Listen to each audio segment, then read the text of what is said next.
you had your druthers, are you going to go with the magnet or are you going to do the zipper? So magnet all the way for humans, especially if it's a door you're going to walk in and out of. I highly suggest magnet. If it's a door you don't walk in and out of a lot, you can go zipper. Okay. Or if you have pets, which is the main reason we have zippers, is people requested them over the years for pets.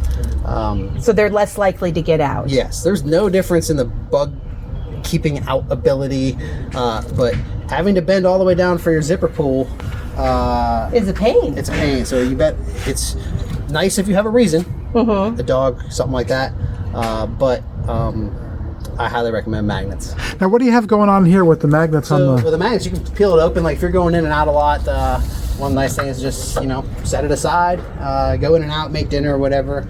And then when you're done, they'll just drop and seal.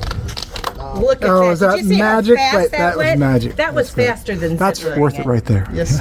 Wow. One more time. Let's watch that again.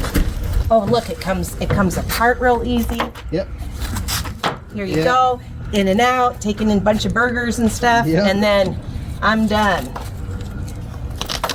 That's it. Boom. Screen. Sweet screen. Yep. Sweet.